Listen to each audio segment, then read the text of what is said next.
जब हमारी समस्त शक्तियाँ बैक का कुछ तो बताना नहीं है ना, किसी को आगे बढ़े ना।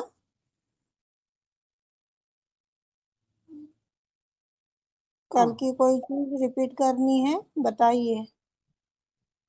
नहीं दीदी, आगे बढ़ो। ओके।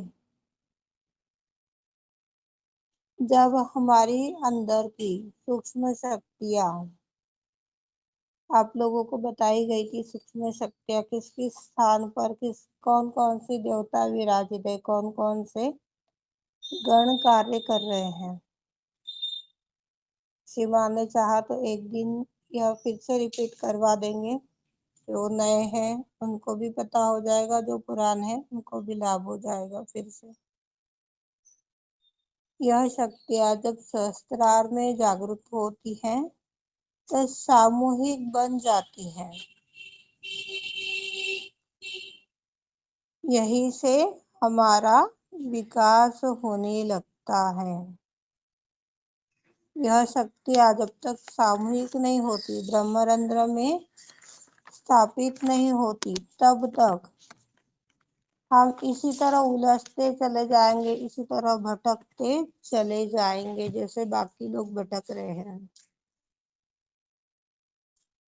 ट्रीटमेंट्स में, व्यक्ति विशेष में, ग्रुप में, अरे यहाँ बहुत अच्छा हो रहा है, वहाँ बहुत अच्छा हो रहा है, ये अच्छा करते वो अच्छा करते हैं, एक बुद्धि के बल पर सोचने लग जाते हैं।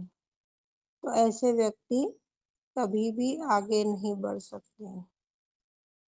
कुंडली शक्ति जब पूर्ण रूप से जागृत हो जाती है तो छोटे छोटे अंकुर विकसित करती हैं। जैसे आप लोगों को परसों के दिन बताया गया था, त्रिकोणाकार अस्थि में 3.5 कुंडलों के रूप में यह शक्ति विद्यमान है। आत्म साक्षात्कार के माध्यम से जागृत होती है, इसके 1000 तार है। और जब यह पूर्ण रूप से सहस्त्रार में आती है तो इसकी 1000 कलियां जो है ये पूर्ण रूप से खुल जाती है। 3 नाड़ी पर के, 7 चक्र पर के देवी देवताओं के यदि हम मंत्र देखते हैं, हर एक के 108 मंत्र हैं। धन्वंतरी के, स्वास्थ्य लक्ष्मी के, संतान लक्ष्मी के, अष्ट लक्ष्मी के, धन लक्ष्मी के, गणेश के ही मंत्र है। कितने यानी सब कुल मिलाकर 1000 से ऊपर चले जाएंगे। ये सारी शक्तियां जब अपने अंदर विद्यमान हो जाएगी, जागृत हो जाएगी, तो ये सहस्त्रार में जो 1000 तार कुंडली के होते हैं, जो धागे 1000 होते हैं कुंडली के, वो खुल जाएंगे। जो सहस्त्र कमल दल बोला है, हजारों पंखुड़ियों से सजा हुआ कमल जो हमारे सहस्त्रार में, यह खुलने लग जाएगा, जागृत होने लग जाएगा। पर हम इस शक्ति को जानेंगे, शक्ति के आधार पर उस तरह के कार्य करेंगे, उस तरह का व्यवहार करेंगे, आचरण करेंगे, तब होगा।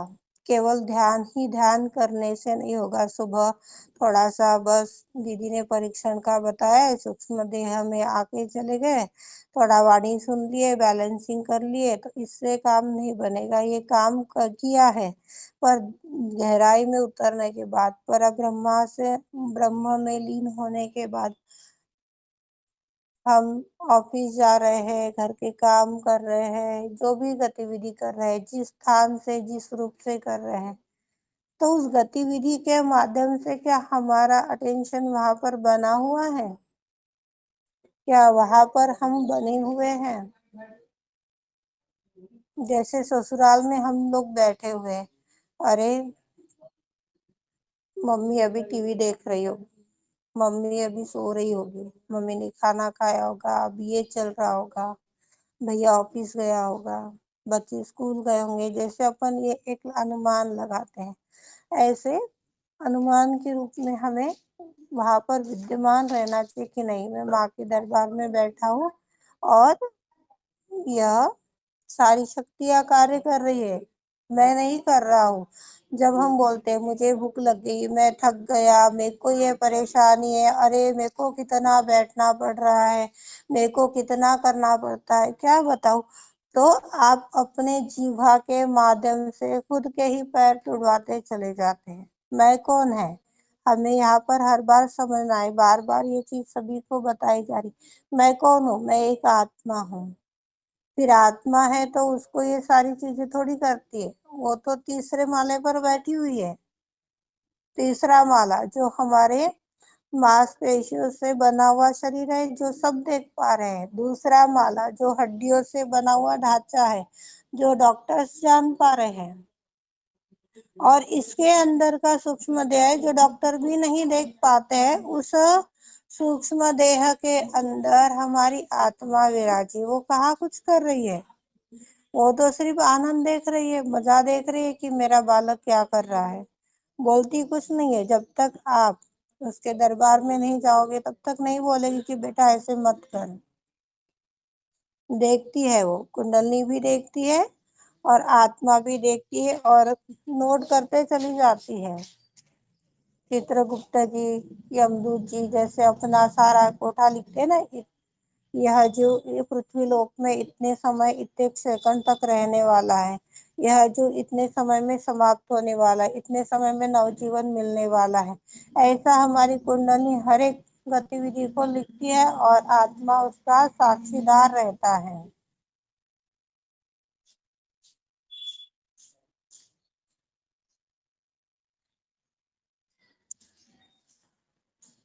जब सकारात्मकता से भरे अपने पॉजिटिव चैतन्य की माध्यम से अपन दिन भर में क्या बोल रहे हैं, क्या कर रहे हैं, कहाँ जा रहे हैं, कैसा सोच रहे हैं, कैसा बोल रहे हैं, इसको देखना भी ध्यान बोलते हैं।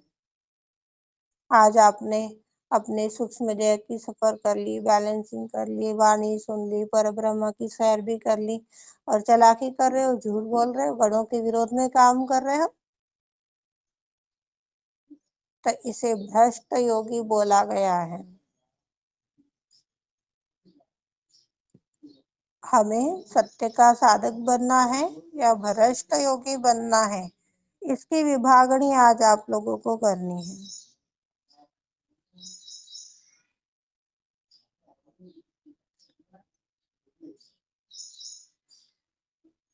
जब हमारी यह कुंडलनी शक्ति हमारे समस्त शक्तियों को लेकर के हजारों शक्तियों के साथ ब्रह्मरंध्र में आती है, तो यह वृक्ष के माध्यम से वट वृक्ष बन जाती है।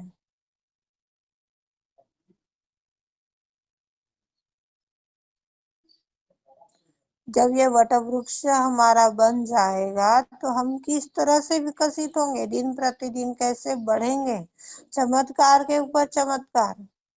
सबकी आंखें फटी की फटी रह जाएगी, अरे ऐसा क्या हो गया, ऐसा क्या कर डाला इसने। सब देख करके हैरान रहने लग जाएंगे, क्योंकि परिवर्तन, जितने शत्रु हमारे अंदर बैठे हैं वो गिर पड़ेंगे। कौन से शत्रु है अपने अंदर, कौन बताएगा? जवाब दो। हाँ, शिव षड कुमार। हाँ, किरण दीदी। षड रिपु है हमारे, काम क्रोध लोभ मद। 11 तरह के षड रिपु है। काम, सही जवाब दिया है आपने। काम, क्रोध, लोभ, मोह, माया, ईर्ष्या, वासना, अहंकार, प्रति अहंकार, लालच और चालाकी, ये 11 षड रिपु है अपने अंदर।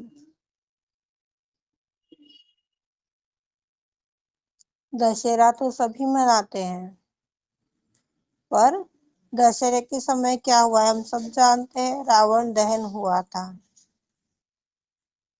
तो ये जो हमारे 11 षड रिपु हैं, यह कोई रावण से कम है क्या? आज होलिका दहन, सॉरी, रावण का दहन करते, दशहरा सभी मनाते हैं। पर ओरिजिनल यदि दशहरा मनाना है तो हमारे अंदर प्रतिदिन देखना चाहिए कि आज मैंने इन 11 चीजों में से कौन सी चीज नहीं की। माँ को धन्यवाद दीजिए कि माँ आज मुझे क्रोध नहीं आया, पर माँ आज मुझे लालच आ गया, माँ आज मुझे अहंकार आ गया, क्षमा करो माँ, स्मृति रूपी आत्मा को अहंकार आ गया, लालच आ गया। पर माँ आपका धन्यवाद है कि आपने आज के दिन ये क्रोधासुर का विनाश किया।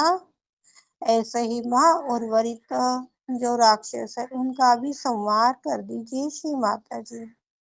इस तरह से हमें निवेदन करते आने चाहिए, प्रार्थना करते आनी चाहिए। प्रार्थनाओं के में जो शक्ति है वो ट्रीटमेंट्स में नहीं है। प्रार्थनाओं के माध्यम से जो आनंद हम सब अनुभव कर पाते हैं, परमानेंट आनंद, वो किसी और में नहीं है। आप सभी ने अभी 2 दिन पहले देखा होगा। फिर अर्चना जी का ही उदाहरण दूंगी आपको। इनको कष्ट था, एक प्रार्थना की, क्या किया, 5 मिनट के अंदर इनका श्वास संतुलित हो गया। प्रार्थनाओं में यदि शक्ति नहीं रहती थी, ट्रीटमेंट्स में शक्ति रहती थी, तो क्या यह ठीक हो पाते थे? आप सभी अपना विवेक लगाइए।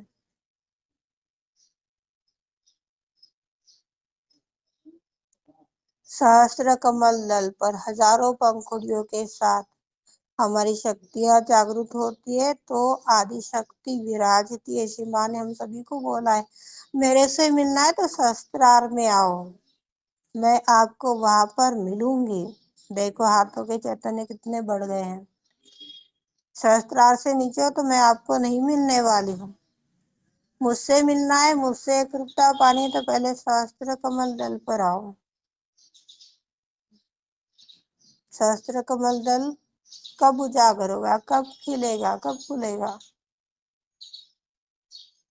प्रार्थना की, उस शक्ति का आह्वान किया और उन्हें वापर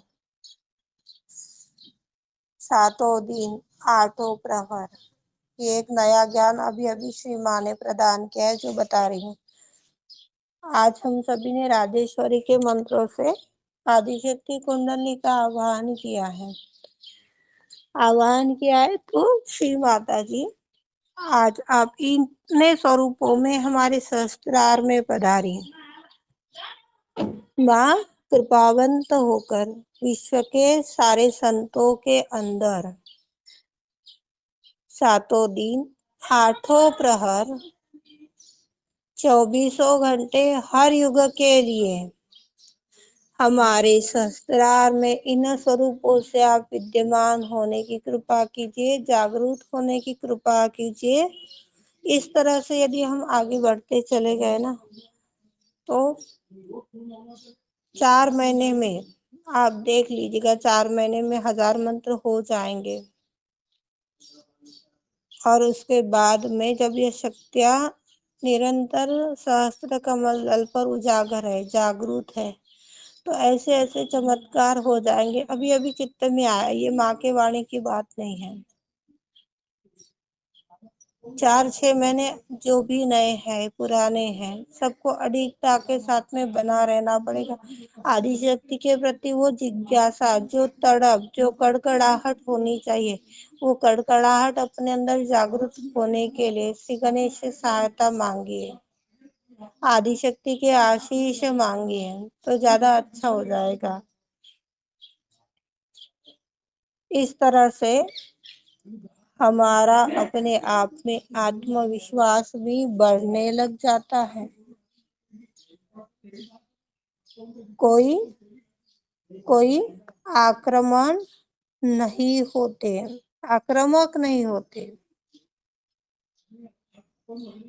जो अशुद्धता है, जो बुरी चीजें हैं, सहस्त्रार से चित्त हटा, शक्ति कमजोर पड़ गई, हो गई आक्रामकता अपने ऊपर। जो निगेटिव ऊर्जा जिसे बोला गया है, हो गई आक्रामकता। दूसरों को दोष देने से अच्छा है, दूसरों के दोष निकालने से अच्छा है कि कोशिश करो कि सामने वाले, जो इससे अभी अभी आप लोगों को बोला था, कुछ लोग ट्रीटमेंट्स में उलझे हुए हैं, कहीं भटक रहे हैं, तो उन्हें कैसे निकालना चाहिए, इसी टॉपिक के ऊपर आज किरण दीदी से मेरी बात हुई है। पर अभी तक कोई मसला हल नहीं हुआ है। यदि आप में से किसी को कोई ऐसी बात ध्यान में आती है ना, तो सहायता कर दीजिएगा। सवाल यह है कि सज्जनांची संगति लाभो, यानी सज्जनों के संगतों में हमें रहना है। सज्जन यानी भोला भाला, सीधा सरल, जिसके हृदय में किसी भी प्रकार की गंदगी नहीं है, एकमेक के प्रति चिंता है, एकमेक के प्रति भावना है, धारणा है, ऐसे लोग सज्जन। सज्जनों की संगति मिलो, ये ज्ञानेश्वर महाराज ने भी बोले, सज्जनांची संगति साधो दूता परस्परे पढ़ो, ऐसी ही कुछ लाइन है वो, विश्व जीवान से। कल यदि मिल जाएगा तो आप लोगों को ये लाइन जरूर सुनाऊंगी मैं, पसायदान के अंदर की लाइन है। तो जब हम सज्जनों के संगति में रहते हैं तो 4 से 6, 6 से 8, 8 से 12 इस तरह से बढ़ता चला जाएगा। बढ़ने के बाद में सभी को मंथन करना है कि आदि शक्ति को प्रसन्न करने के लिए अनबीटेबल, कुछ नया, कुछ अद्वितीय हमें कैसे करना है। न्यूक्लियस ग्रुप कराने की वाणी जो है, यह 1 मिनट का ही वीडियो था जो मैंने ग्रुप पर आप लोगों को शेयर किया था। और राहुरी पूजा के अंदर श्री मां ने यह बताया है, कुछ अद्वितीय आपको करना है। जब तक आप अद्वितीय कुछ नहीं करोगे तब तक आप सहयोगी ही नहीं हो। अद्वितीय करने के लिए आज हम सब 4 स्थान से बैठे हुए 10 जगह से एकत्रित हुए हैं। तो ऐसा कौन सा रास्ता निकल सकता है कि जो लोग आज 4 दिन आ रहे हैं, फिर निकल जा रहे हैं, महीना भर आ रहे हैं, फिर कहीं और चले जा रहे हैं, ये कार्य भी ना हो। और आदिशक्ति के जो सपने का भार हम सबने उठाया है वह भी ठीक से फलीभूत हो जाए, उनका सपना साकार हो जाए। इससे जुड़ा हुआ यदि कोई भी ज्ञान आपके चित्त में आता है तो आप जरूर संवाद कीजिएगा, बहुत अच्छा हो जाएगा। सबको मिलके जब हम आगे बढ़ेंगे, सब मिलकर के प्रयास करेंगे कि सीमा आज आपने यह ज्ञान दिया है तो इसमें का राह भी आप दिखाइए कि हमें कैसे एक जगह पर स्थापित होना है, कैसे आपके सपने को साकार करना है, आप कैसा आप लोगों के बारे जिम्मेदारी पर उतरना है, इसके बारे में सभी को मंथन करना चाहिए, विचार करना चाहिए। क्योंकि हमें आदिशक्ति के साम्राज्य को स्थापित करना है।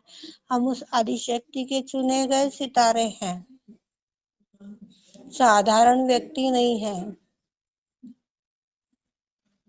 जो व्यक्ति खुद को साधारण मान रहा है उनको समझा नहीं सकते हैं। आज जो भी आता है कुछ समय बाद फिर लौट जाता है, उन लोगों को तो समझाना मुमकिन है। आप क्यों ऐसा करते हो, सीमाओं के बाधक बन रहे हो, ये हो रहा है, वो हो रहा है। इतनी भी डांट लगा दो, फटकार लगा दो, पर उनके बुद्धि पर जो राक्षस हावी होते हैं उनके कानों में अपने शब्द जाने ही नहीं देते। कल ही मैंने कुछ लोगों को फटकार लगाई और आज फिर वो ट्रीटमेंट्स करते हुए मुझे पाए गए। तो ये अनुचित है, सभी को इस पॉइंट के ऊपर ध्यान देना है। और जो भी बात आपके चित्त में आती है एक परिवार की तरह बोलनी है, बतानी है। भूल जा रहे हैं, समझ में नहीं आ रहा है, तो कॉपी करके रखिए सवाल को, और ध्यान में बैठते हैं या फिर और किसी रूप से चित्त में आता है तो उसके ऊपर मंथन कीजिए कि सीमा इससे जुड़ा हुआ ऐसा कौन सा कार्य हो सकता है जो अद्वितीय है, जो आपको प्रसन्न करने में सहायक है। आज इस तरह की चीजें यदि अपन सोचते हैं, करते हैं, सीमा के अनुसार ही कर रहे हैं, पर कुछ लीडर, कोऑर्डिनेटर, ट्रस्टी, न जाने ऐसे कितने लोग हैं कि वो बाधक बन जाते हैं। यह भटका रहा है, यह गलत बात बोल रहा है, यह सही बात बोल रहा है, यह अनुचित कर रहा है।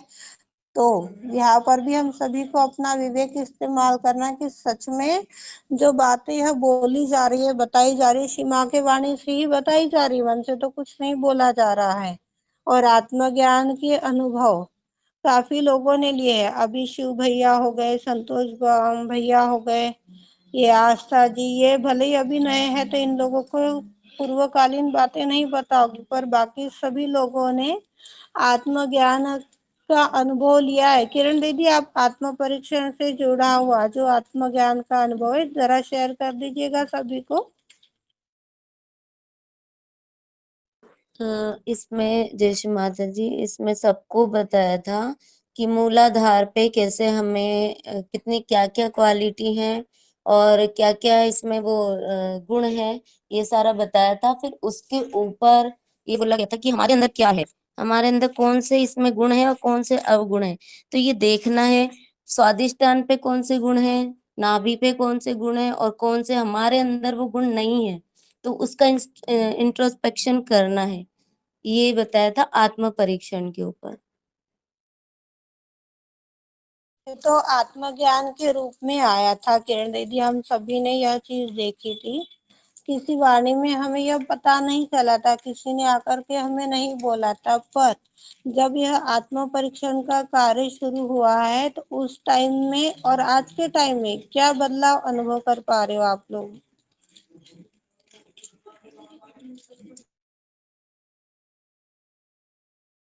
दीदी, मैं एक बात बोलूं। जैसे पहले माँ भी बोलती थी और सब लोग बोलते थे कि अपने अंदर आत्मनिरीक्षण करो। तो आत्मनिरीक्षण कैसे करें? हमारे अंदर तो हमारी गलतियां नजर नहीं आएंगी ना, कि हमारे अंदर क्या कमी है।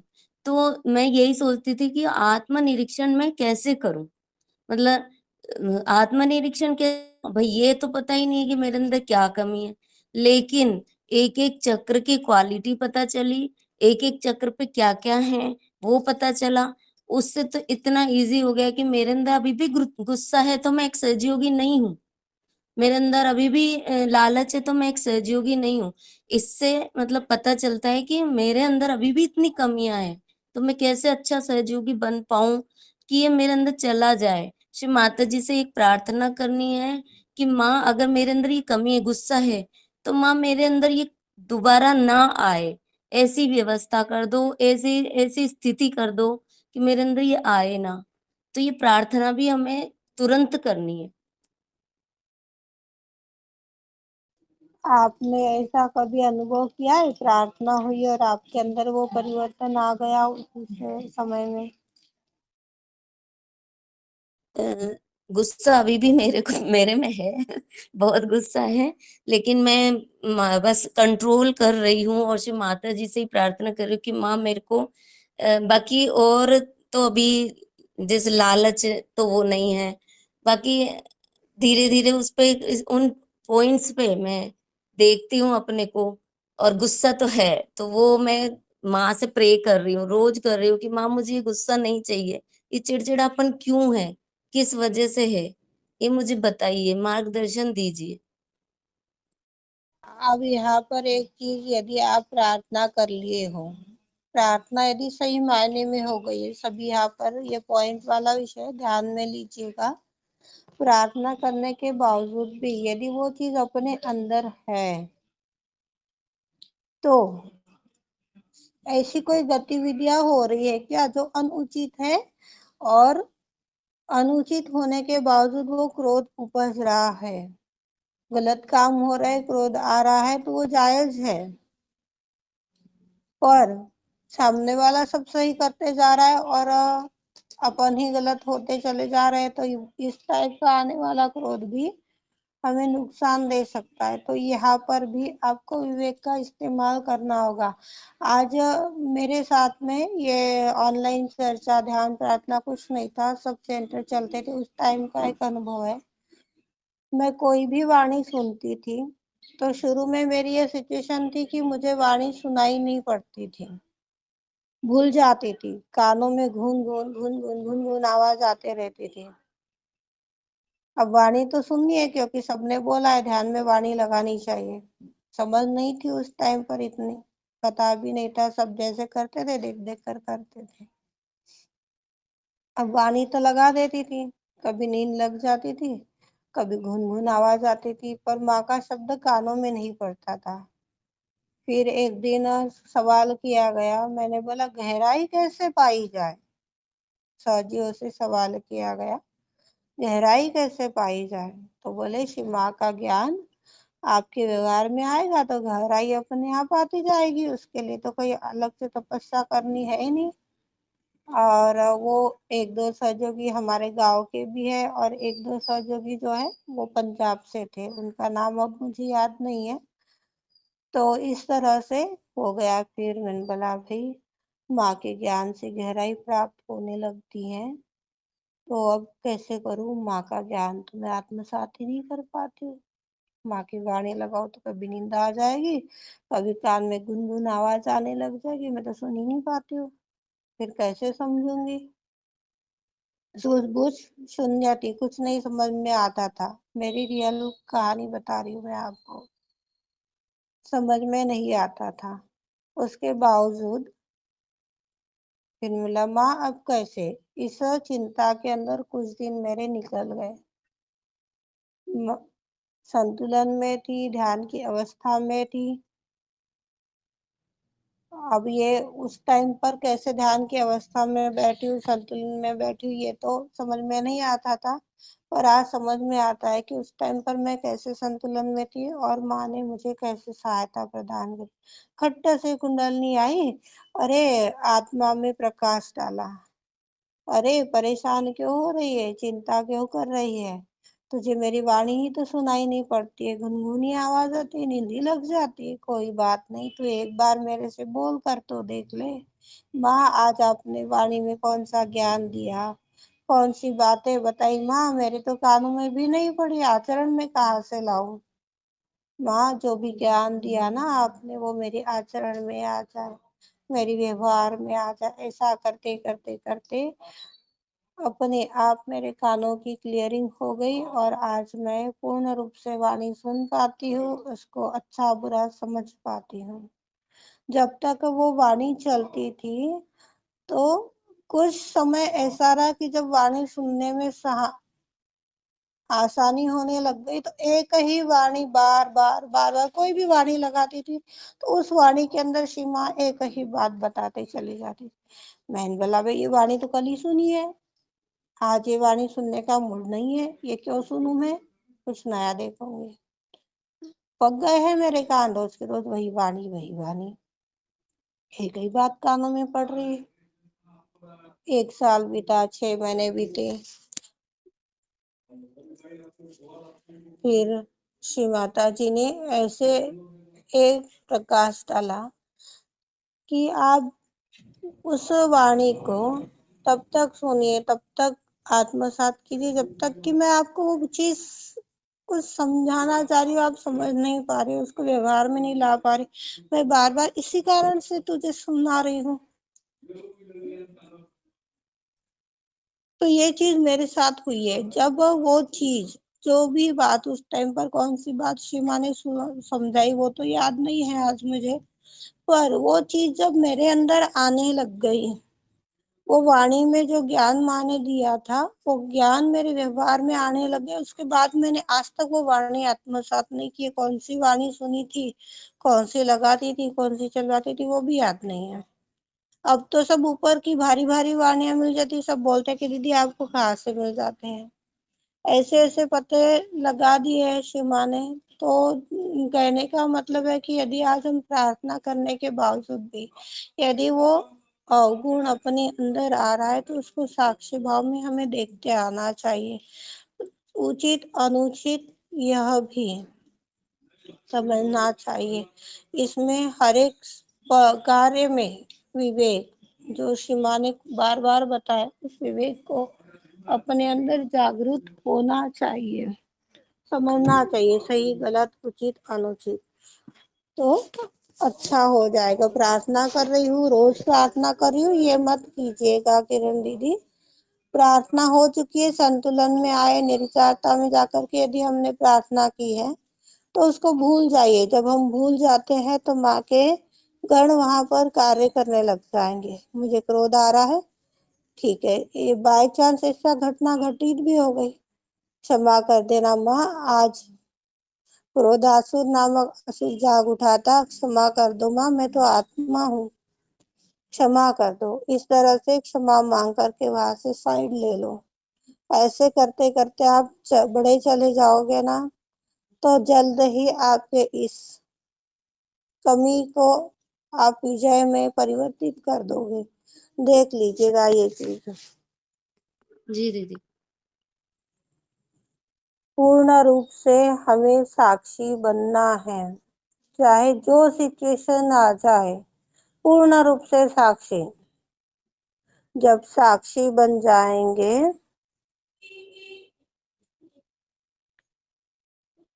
तो परेशानियां नहीं बचेगी।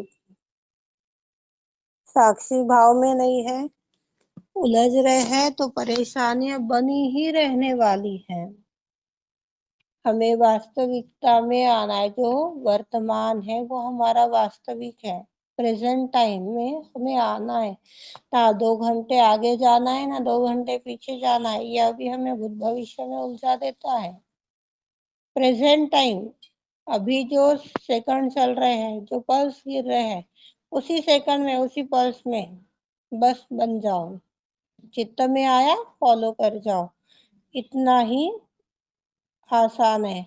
पर हम लोग अपनी बुद्धि का उपयोग कर लेते हैं, इससे सहयोग हो नहीं पाता है। श्री माँ ने बोला है सहयोग बहुत सीधा है, पर आप लोगों ने इसको कठिन कर दिया है।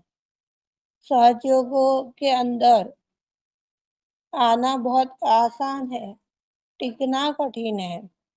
क्योंकि यह हमारी 11 षड्रिपु हो गए और 4 शारीरिक व्याधि, मानसिक परेशानी, आर्थिक समस्या, भौतिक बातें हमें आगे बढ़ने ही नहीं देती है।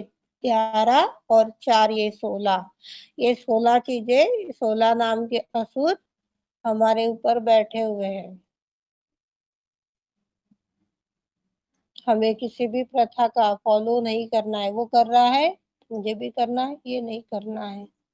बस माँ आप देखिए कैसे इसमें से रास्ता निकल सकता है। इस तरह से हमें आगे बढ़ना है। उसी समय हमें प्रेजेंट टाइम का ज्ञान मिलेगा। जब इस तरह से अपन बन नहीं पा रहे हैं तो वर्तमान में रहते हुए भी असंतुलित रहेंगे।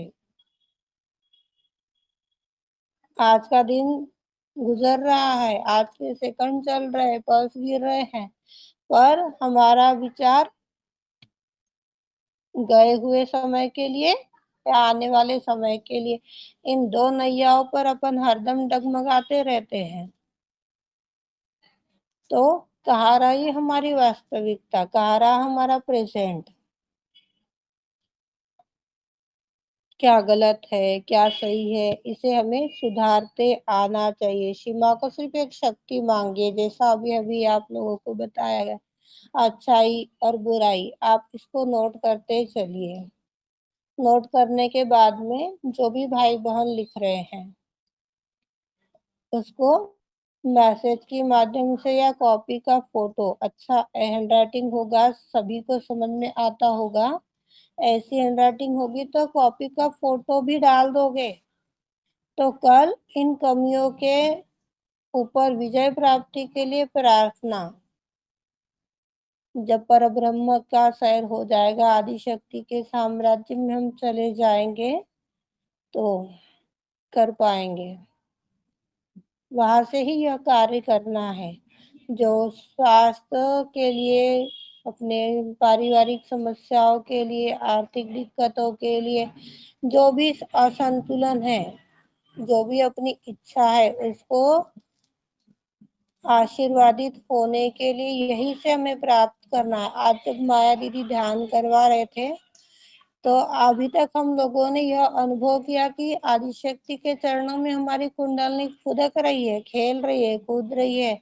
आदिशक्ति को न जाने कितनी सुंदर सुंदर बातें बोल रही है। यह संवेदना के साथ आज हम एक रूप हुए थे। पर भाव ऐसे आ रहा था कि अपनी कुंडलनी को, अपनी आत्मा को माँ की आत्मा में रममाण होते हुए आज शिव माँ ने दर्शन दिए। थैंक यू शिव माता जी।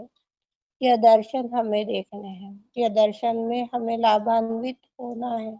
आदिशक्ति के हृदय में हमें स्थान पाना है और आदिशक्ति को अपने हृदय में स्थान देना है। तो अपने हृदय में आदिशक्ति कब पधारेगी?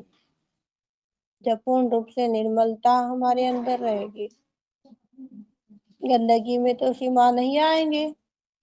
उसके लिए एक प्रार्थना बहुत सुंदर सूझी है। श्री माँ, आप विश्व के सारे संतों की हृदय में पधारिए। अपना हृदय स्वच्छ करने की इच्छा सारे संतों को प्रदान कीजिए। अपने हृदय को स्वच्छ करने का ज्ञान प्रदान कीजिए। उस ज्ञान में हम व्यवहार कर सके, आचरण कर सके, उस ज्ञान में स्थापित हो सके, वो शक्ति हमें दीजिए। इस तरह से यह हो पाएगा।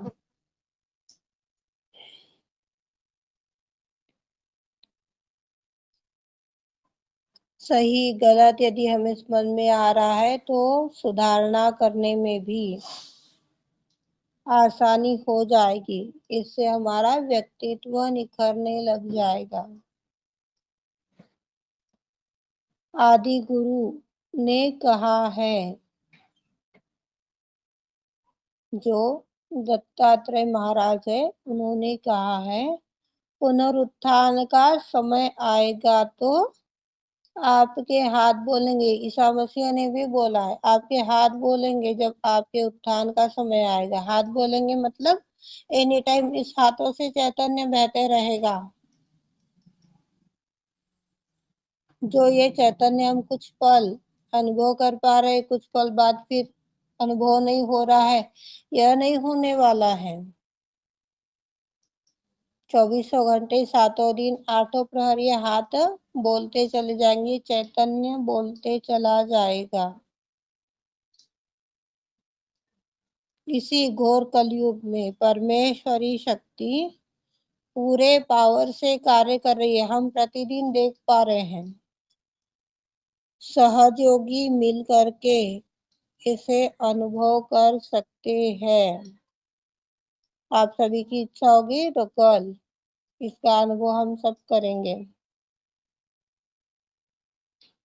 उस सर्वव्यापी शक्ति से त्रिकोणाकार अस्थि में जो सिद्ध आत्मा है, जो जागरूक आत्मा है, जो प्रकाशित है, सभी तरह से शुद्धियों में विराजित है। किसी प्रकार की अशुद्धियां नहीं है।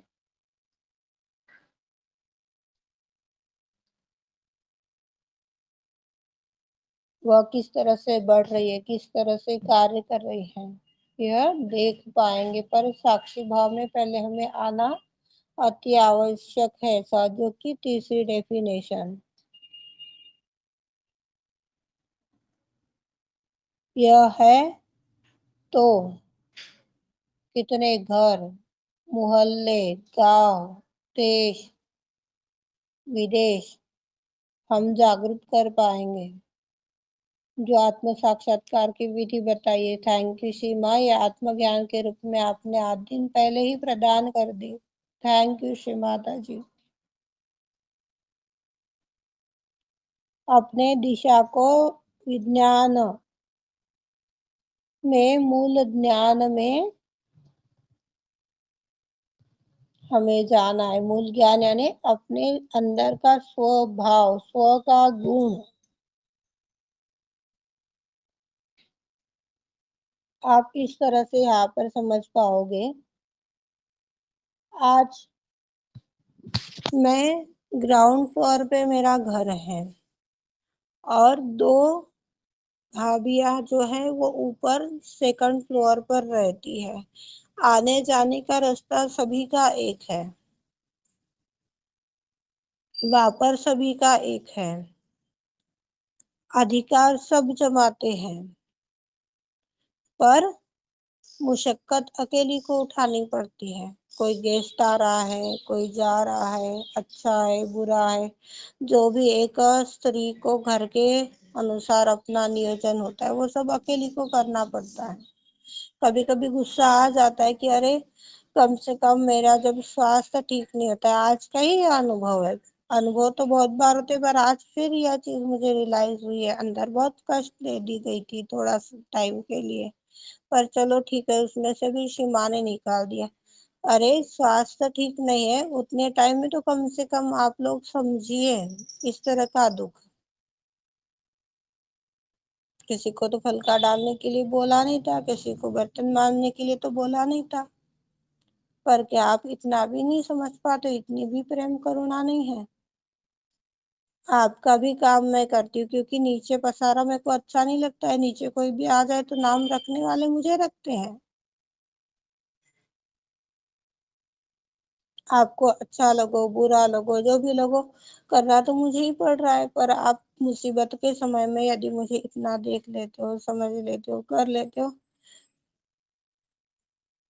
तो जो परेशानी, जो दिक्कतों का सामना करना पड़ रहा है, वो आनंद का सफर बन जाएगा। हर बार मैं ही क्यों करूँ? मुझे भी लगता है कभी कभी मैं ही क्यों हर बार आ जाऊँ। घर तो सबका है, परिवार सब अधिकार जमाते हैं टाइम आने पर, संभाली मैं अकेले क्यों करूं?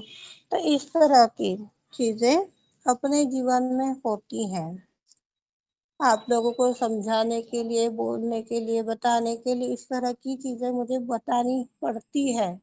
मेरी हार्दिक इच्छा नहीं होती है कि अपने घर की जो भी गतिविधियां अच्छी है बुरी है आप लोगों को सुनाऊं, बताऊं, बोलूं, पर आप लोगों को कोई बातें, अब मेरे पास में दूसरे तो उदाहरण है ही नहीं कि और दूसरों का कभी पता भी रहे।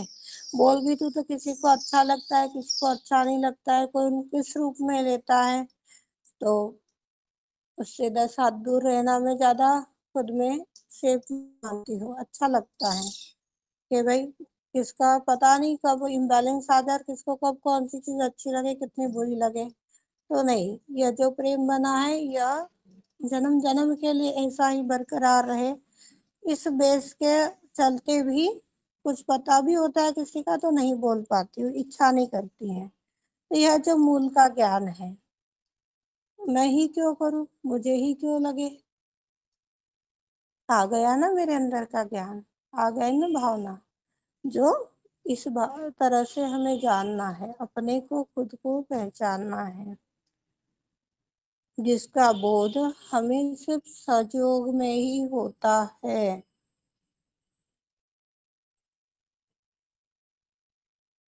इस बोध के विकसित होने पर मानव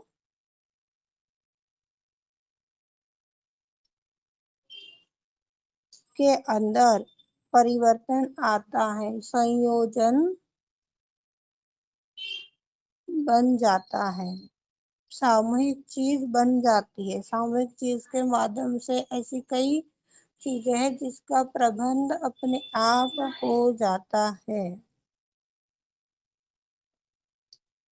यह सारी चीजें हमें श्री माता जी ने जो मूल के गुण है व्यक्तिगत स्तर पर देखने के लिए बोले, क्योंकि अपना अपन ही जानते कि क्या सच है, क्या झूठ है, कहाँ तक है, क्या नहीं है। ये अपना अपन जितने अच्छे से जान पाएंगे उतने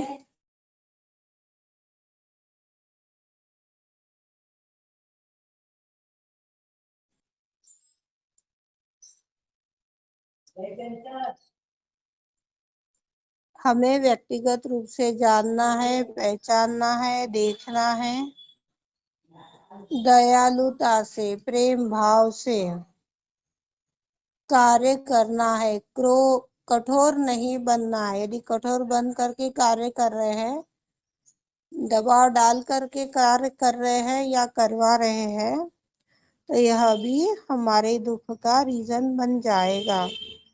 जागृति के बाद भी यदि हम पिछले चीजों को उलझे हैं तो बाई विशुद्धि पकड़ जाती है। जागृति मिल गई, उसके बाद भी भूतकाल के चीजों में हम उलझ रहे हैं, तो इससे हमारी जो विशुद्धि है, बाई यानी राइट आएगी ना, थोड़ा मैं कंफ्यूज होती हूँ दाएं बाएं में। प्रेम की शक्ति से आत्म साक्षात्कार हर मिल सकता है। इस प्रेम की शक्ति को हमें जानना है, विश्वास करना है, स्वयं से प्रेम करना है, किसी को दोष नहीं देना है, खास करके खुद को दोष नहीं देने हैं, ना ही दोष लगाने हैं। सभी को क्षमा करनी है और करवानी है। क्षमा नहीं कर रहे हैं या करवा नहीं पा रहे हैं, तो यह भी अपने आप में एक अज्ञानता साबित होगी और आदि शक्ति सुसज्जित नहीं हो पाएगी। सुसज्जित होना यानी सजाना। आदिशक्ति के गुणों से हम सज नहीं पाएंगे, जिसे प्रदर्शनी बोला गया है अपने दैनंदिन भाषा में। अपने संपूर्ण दिल को हमें साफ करना है, माफ करना है, और जब अपने हृदय को साफ कर लेंगे, सभी को माफ करने की शक्ति हमारे अंदर आ जाएगी, तो सहस्त्रार खुलने लग जाएगा। आप हमारा विश्वास अपने ऊपर बनने लग जाएगा। किसी को किसी भी चीज के लिए दोष नहीं देने हैं, सिर्फ अनुभव करना है। जब तक धर्म में स्थापित नहीं होते, तब तक कर्मकांड में अटकते ही रह जाओगे। देवताओं के नाम पर चाहे कुछ भी करो, जागृति से पहले फर्क नहीं पड़ता है, पर जागृति होने के बाद, कुंडलनी जागृत होने के बाद हमें वास्तविकता में आना होगा, उसे वास्तविकता को सम्मानित करना होगा।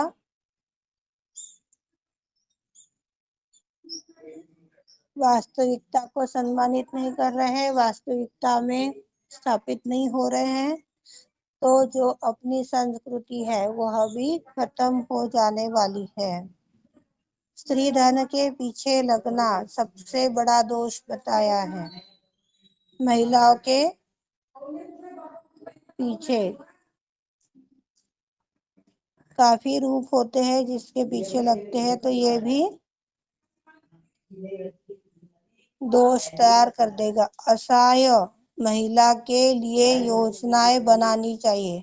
जैसे कि मान लो जिसके परिवार में कोई नहीं है, तो सब मिल करके उसका सहारा कैसे बनेंगे, उसको कैसे आश्रय दे पाएंगे, वो उसका उधर निर्वाह, उसका जीवन यापन कैसे हो पाएगा, इसके बारे में हमें सोचना चाहिए, करना चाहिए।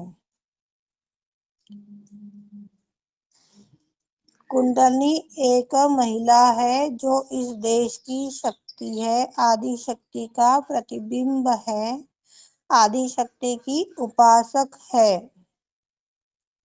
जो महिलाओं के पास जो शक्तियां है वो आश्चर्यजनक है। एक महिला जो कर सकती है वो पुरुष नहीं कर सकते। यह विश्वास हमें होना चाहिए। इसके लिए रानी झांसी की रानी लक्ष्मीबाई, अहिल्याबाई होळकर का आप उदाहरण ले सकते हो। कठोर महात्मे भी अपने पत्नी से कितना प्रेम करते थे।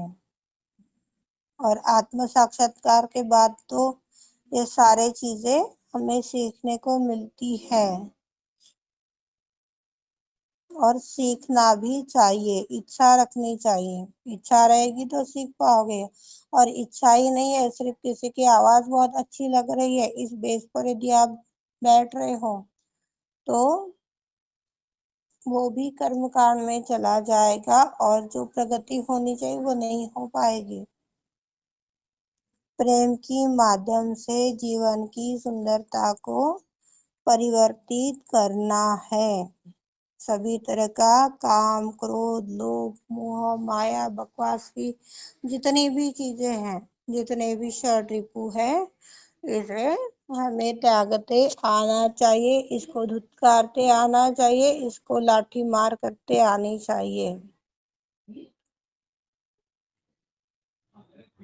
साक्षात श्री आदिशक्ति माता जी, श्री निर्मला देवे नमो नमः।